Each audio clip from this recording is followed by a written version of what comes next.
సుమన్ శెట్టి అసలు నిన్న 2 రోజులు చూసినా అంటే వచ్చిన ఎంట్రీ తప్ప ఇక కనపడలేదు. ఇక ఆయన ఉన్నాడా లేకపోతే బాత్రూమ్ వేయడా అని అనిపించింది. అసలు నిన్న వీళ్ళ డిస్కషన్ లో కానీ ఎక్కడ ఆయన కనిపించలేదు.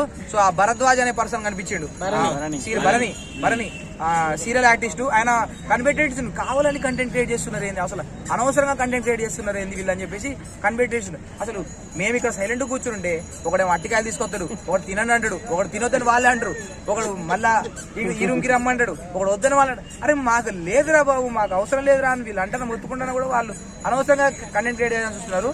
కొన్ని దమ్ము శ్రీజ అన్న వాంబో మరో తను మన శోభా శెట్టి అవుతుందేమో చూడాలా, కానీ మంచి పేరు ఉంది, సో నిజాయితీ ఉంది, చూడాలా. అది దమ్ము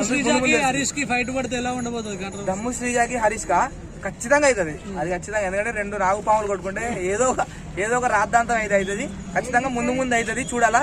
ఇగో హరీష్ తో అయితే అందరు కూడా పెట్టుకుంటారు. లాస్ట్ బిగ్ బాస్ సీజన్ లో ఒంటరి అవుతాడు, కౌశల్ లెక్క అయ్యే ఛాన్స్ అయితే ఉంది. అందరినీ తీసేయాలనిపిస్తుంది భయ్య, మళ్ళీ ఫస్ట్ నుంచి పెట్టాలనిపిస్తుంది. అంటే తీసుకున్న పర్సన్స్ కరెక్ట్ వాళ్ళు కాదు, అంటే కొంతమందిని సెలెక్ట్ చేశారు, అందులో ఏరేరు మళ్ళీ రద్దంతా తీసుకొచ్చి మళ్ళీ పెట్టారు. అంటే ఒకరికి ఏది మాట్లాడతాం చేత కావట్లేదు. అంటే వీళ్ళు ఆల్రెడీ ఇన్స్టాగ్రామ్లో యూట్యూబ్లో వాళ్ళు ఏం చేస్తున్నారు, వాళ్ళ మైండ్ సెట్లు ఏంటని అందరికీ తెలిసినాయి. అలాంటి ఒక ప్రోగ్రామ్ పెట్టి ఆల్రెడీ మొత్తం మళ్ళీ చూపించారు. మళ్ళీ కూడా ఏదైతే ఇప్పుడు 2 హౌసులు పెట్టారో మళ్ళీ ఇదో కన్ఫ్యూజ్లో పడేసి కొట్టుకోవటం, ఫుడ్ కోసం పప్పు అంట, బంగాళదుంప కూర అంట, ఏందో ఆ పంచాయతీలు ఏందో ఏం అర్థం కావట్లేదు. మాస్క్ మ్యాన్ కూడా ఎట్లా పెడుతున్నాడు, మాస్క్ మ్యాన్ కొంచెం హైలైట్ అవుతున్నాడా, అంటే యాక్ట్ చేసినట్టు అనిపిస్తుందా, జెన్యూన్ ఉన్నట్టు అనిపిస్తుంది? అంటే ఆయన కొంచెం ఒక ముద్ర వేయించుకుంటున్నాడు గుండు బాస్.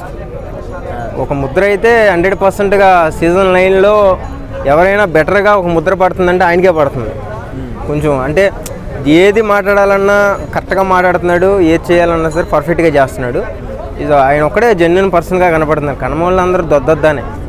సుమన్ శెట్టి ఎలిమినేట్ అవుతారంటారు. అరే అందరినీ తీసేయమని చెప్తే ఇంకేం చెప్తుంది చెప్పు. బిగ్ బాస్ మళ్ళీ పెట్టాలా అంటే మీ యొక్క ఇంటెన్షన్ ఏంటంటే కామన్ పీపుల్స్ అని ఎంట్రీ ఇస్తున్నారని చెప్పారు, కానీ కామన్ పీపుల్స్ తీసుకోలేదు. ఎవరు తీసుకున్నారు? అందరూ సెలబ్రిటీలే తీసుకున్నారు. కామన్ మ్యాన్స్ ఒకళ్ళు వచ్చారు కదా, కామన్ పీపుల్స్ 6 వచ్చారు కదా. 6 ఇన్స్టాగ్రామ్ ఐడీలు వాళ్ళ ఫాలోవర్స్ చూడండి, వాళ్ళు కామన్ మ్యాన్స్ ఏ రకంగా మీకు కనపడుతున్నారు. కామన్ మ్యాన్స్గా ఇంతదాకా నెడ్డి చేసుకుంటే ఫాలోవర్స్ వస్తుంటారు వాళ్ళకి. నైట్ల మీద వీడియోలు చేసిరు, యాడా చెప్పు. మనమే పంపించిన వాళ్ళని లైకులు కొట్టి షేర్లు కొట్టి.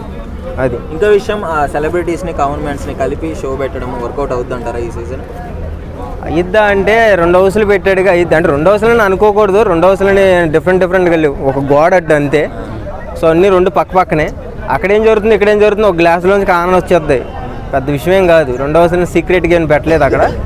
సో చూడాలి మరి అసలు ఏంటి. నాకైతే అన్ని సీజన్ల కంటే చాలా డౌన్ అనిపిస్తుంది, అంత బజ్ అయితే అట్లా డేటా బొక్క అనిపిస్తుంది నాకు.